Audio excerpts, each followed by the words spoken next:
Welcome to my channel. അങ്ങനെ നമ്മൾ ഹോഗ്സ്മെയ്ഡ് സ്റ്റേഷനിൽ നിന്നും ലണ്ടൻ കിങ് ക്രോസിലേക്ക് ട്രെയിൻ കയറി സ്റ്റേഷനിൽ വന്നിറങ്ങി.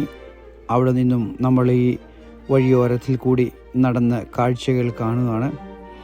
ആക്ച്വലി ഇത് 2 പാർക്കാണ്. രണ്ടും കംപ്ലീറ്റ്ലി ഡിഫറെൻ്റ് ആണ്. ഒരു പാർക്ക് നമ്മൾ കണ്ടു കഴിഞ്ഞു. ഇന്നലെയും ആയിട്ട് ഒരു പാർക്ക് കണ്ടു. ഇന്ന് നമ്മൾ മോർണിംഗിൽ അവിടെ വന്നു. അവിടുന്ന് ഈ ഒരു ട്രെയിൻ പിടിച്ച് നേരെ ഈ സ്റ്റേഷനിൽ വന്നു.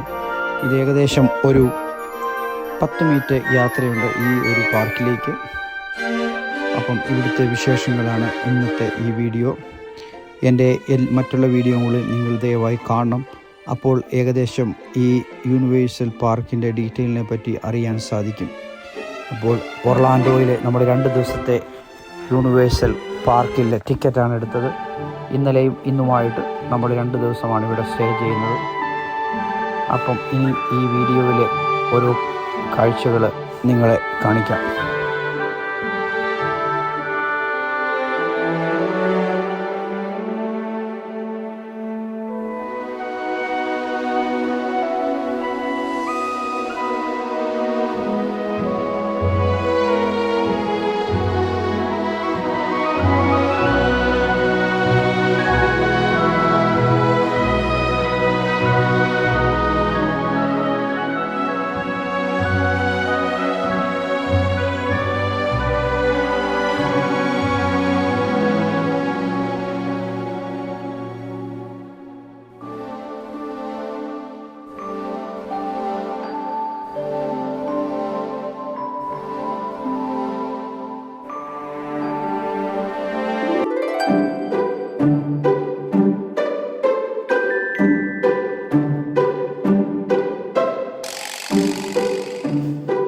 അങ്ങനെ നമ്മൾ ഇവിടെ ഒരു കടയിലൊന്ന് കയറുവാണെന്ന് വെറുതെ ഒന്ന് നോക്കാൻ വേണ്ടിയിട്ട്. ഇവിടെ ഒത്തിരി സാധനങ്ങൾ ഇങ്ങനെ വിൽക്കാൻ വേണ്ടി വെച്ചിട്ടുണ്ട്. അങ്ങനെ ഒരു കടയിൽ കയറി അവിടെ ഇതിൻ്റെയൊക്കെ പ്രൈസും കാര്യങ്ങളൊക്കെ നോക്കാനാണ്.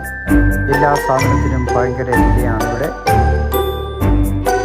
ഇത് സ്വിമ്മിങ് പോലെ ഇവിടെ വരുന്ന ആൾക്കാരെല്ലാം മേടിച്ചിട്ട് പോകുന്നു. മിനിമം ഒരു സാധനത്തിന് വില $30-40. അപ്പോൾ ആൾക്കാർ എല്ലാവരും മേടിക്കുന്നുണ്ട്. പക്ഷേ ഞാനൊന്നും മേടിച്ചില്ല. അവിടെ നിന്ന് ഞാൻ ഇറങ്ങി. അപ്പോൾ അടുത്തതായിട്ട് അവിടെ നോക്കിക്കഴിഞ്ഞപ്പോൾ അവിടെ ഒരു ഷോ നടക്കുന്നു. അപ്പം ആ ഷോ ഒന്ന് കാണാമെന്ന് വിചാരിച്ച് ഞാൻ അവിടെ ചെന്നു. അവിടെ ഒരു ലേഡി സംഗീതം ചെയ്യുവാണ്, പാട്ട് പാടുന്നു. തുടർന്ന് മറ്റുള്ളവർ അവിടെ ഡാൻസും കളിപ്പിക്കുന്നുണ്ട്. അപ്പം ആ ഷോ ഒന്ന് കുറച്ചു നേരം കണ്ടിരിക്കാമെന്ന് വിചാരിച്ച് ഞാൻ കണ്ടു. ഒരു സ്ത്രീ അവിടെ നിന്നും പാടുമ്പോൾ അതിനനുസരിച്ച് മറ്റുള്ളവർ അവിടെ ചുവട് വെച്ചാണ്. അത് കണ്ടുകൊണ്ട് നമ്മൾ കുറച്ചു നേരം അവിടെ നോക്കി നിന്നു. അവിടുന്ന് വീണ്ടും യാത്രയായി.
അങ്ങനെ നമ്മളിവിടെ വന്നപ്പോൾ അവിടെ ഒരു വലിയൊരു ഡ്രാഗൺ നിൽക്കുന്നത് കണ്ടു. ആൾക്കാർ അവിടെ കൂട്ടമായിട്ട് നിൽക്കുന്നതെന്ന് കണ്ടു.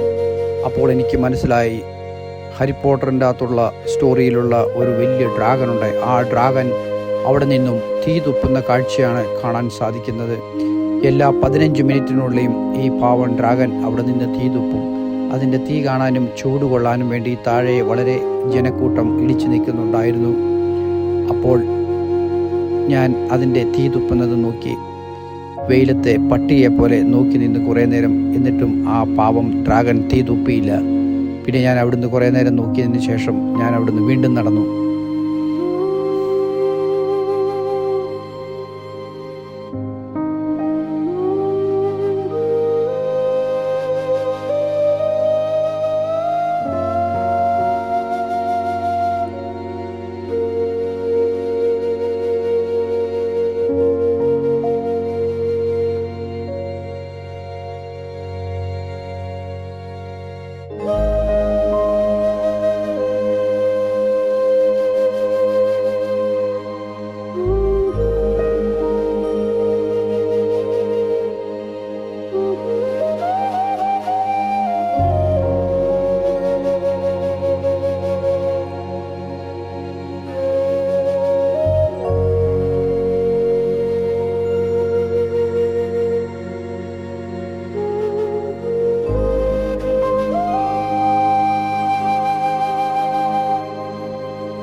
അങ്ങനെ വീണ്ടും ഞാനൊരു ഷോപ്പിൽ കയറി ഹാരി പോട്ടറിൻ്റെ ചെങ്കോലും കിരീടവും കാണാൻ വേണ്ടി അതിൻ്റെ അകത്ത് കയറി. പുള്ളിയുടെ വടികൾ, പല വിധത്തിലുള്ള വടികൾ കണ്ടു. അപ്പോൾ ഒരു പ്രതിമ, അവിടെ അനങ്ങുന്ന ഒരു പ്രതിമയിൽ കണ്ടു. അതിൻ്റെ തലയിൽ പിഗ് പോലെ സാമാനം വെച്ചിരിക്കുകയാണ്, അതാണ് കറങ്ങുന്നത്. അപ്പോൾ ഇതെല്ലാം ഹാരി പോട്ടറിൻ്റെ സ്റ്റോറിയും ബുക്കും മൂവിയും കണ്ടവർക്ക് മാത്രം അറിയാം ഇതൊക്കെ ആരാണെന്ന്. അങ്ങനെ ഞാൻ കണ്ടു ഹാരി പോട്ടറിൻ്റെ കയ്യിലുള്ള വടികളും മറ്റും. ഒടുക്കത്തെ ആ വിലയാണ് ഓരോ വടികൾക്കും. ചെറിയ വടി, വലിയ വടി, എല്ലാ വടികളുമുണ്ട്. ഒരു വടിക്ക് മിനിമം $30. 30 തൊട്ട് $60-70 വരെയുള്ള വടികളുണ്ട്. ആ വടി വെച്ച് അനക്കിയാൽ മറ്റുള്ള പ്രതിമകളെല്ലാം അനങ്ങും. അപ്പം കുട്ടികളും മറ്റുള്ളവരും ആ വടികളും മേടിച്ചിട്ട് അവിടെ ഇവിടെയും ഞെക്കിയിട്ട് അനക്കിക്കുന്നുണ്ടായിരുന്നു. നാട്ടിലെ ഈ തെങ്ങിൻ്റെ മടൽ കീറിയ ഒരു വടി പോലത്തെ ഒരു കുഞ്ഞു വടിയാണ്. അതിൻ്റെ വിലയോ $40-50 അല്ല $. അങ്ങനെ വീണ്ടും ഞാൻ അതുവഴി നടന്നു, ഓരോ കാഴ്ചകൾ കണ്ടു.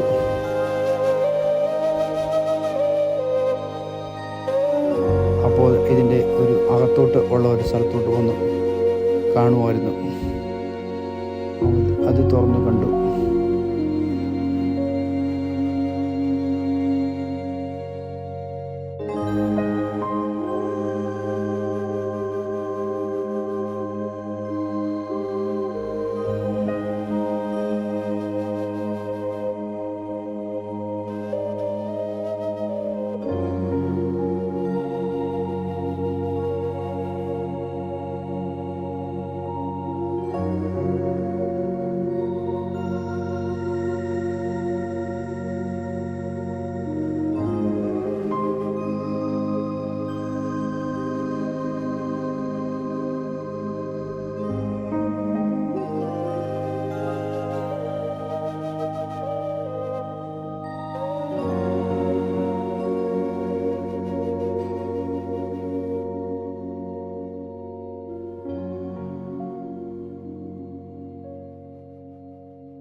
വീണ്ടും ഞാൻ കറങ്ങിത്തിരിഞ്ഞ് ഡ്രാഗൻ്റെ ആ സ്ട്രീറ്റിൽ വന്നു.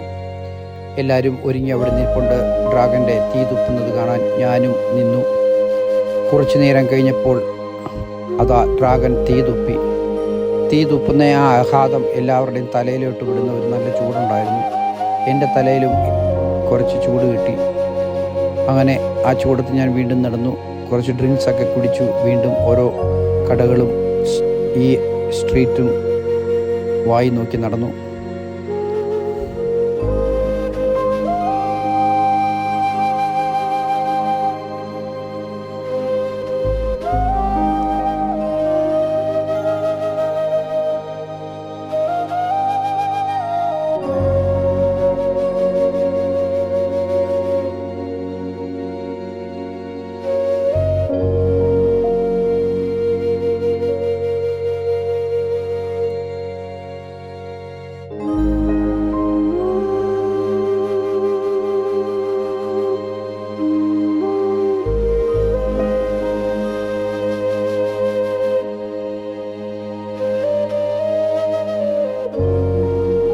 അങ്ങനെ ഞാൻ വീണ്ടും കറങ്ങി വേറൊരു സൈഡെത്തി ചെന്നു.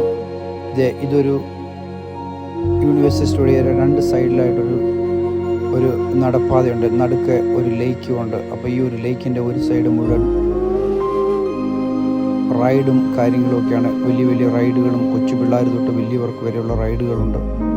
അപ്പം ആ റൈഡൊക്കെ കണ്ട് ഞാൻ കയറിയില്ല. കാരണം കയറിയാൽ ഞാൻ തല കറങ്ങി വീഴും, ഛർദ്ദിക്കും. എനിക്ക് റൈഡിൽ കയറുന്നത് ഇഷ്ടമില്ല. അതുകൊണ്ട് ഞാൻ ഒരു റൈഡിലും കയറിയില്ല. ഞാൻ അവിടുന്ന് വെറുതെ നടന്ന് കണ്ടു എല്ലാം. അങ്ങനെ സൈഡിൽ നിന്ന് ഓരോന്ന് കാഴ്ചകൾ കണ്ട് മറ്റുള്ള ഒരു ഗേറ്റിലോട്ട് ഞാൻ യാത്രയാണ്. നടന്ന് വേറൊരു ഗേറ്റിൽ ചെല്ലണം. അപ്പം ഈ സൈഡിൽ കൂടെ ഞാൻ നടക്കുവാണ്, ഈ സൈഡിലത്തെ കാഴ്ചകൾ കണ്ട്.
അങ്ങനെ ഞാൻ ഒരു സ്ഥലത്തു നിന്ന് വേറൊരു സ്ഥലത്ത് വന്നപ്പോൾ ഇവിടെ കുറേ കാറുകൾ കിടക്കുന്ന കണ്ടു.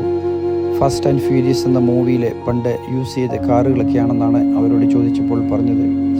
പണ്ട് ഒരു 20 വർഷങ്ങൾക്ക് മുന്നേ റിലീസ് ചെയ്ത മൂവി ഉണ്ടായിരുന്നു ഫാസ്റ്റ് ആൻഡ് ഫ്യൂരിയസ്, നിങ്ങൾക്കതറിയാം.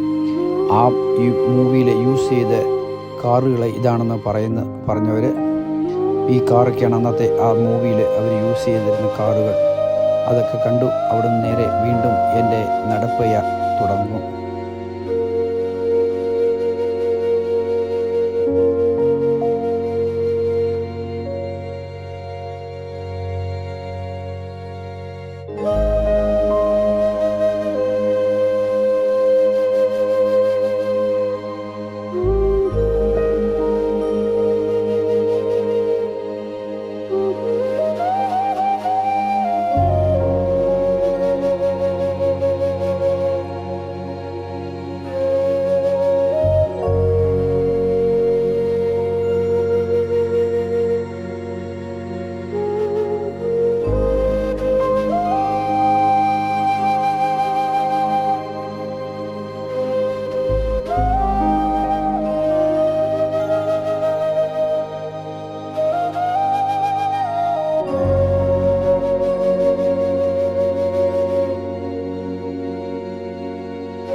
എന്നെക്കൊണ്ട് പറ്റുന്ന രീതിയിൽ നിങ്ങളെ ഇത് കാണിക്കാൻ ശ്രമിക്കുന്നു. നിങ്ങൾക്ക് ഇഷ്ടമാണെങ്കിൽ ലൈക്ക് ചെയ്യുക, സപ്പോർട്ട് ചെയ്യുക. ഇനിയും തുടർന്നുള്ള വീഡിയോകൾ വരുന്നതായിരിക്കും. Thank you for watching my channel.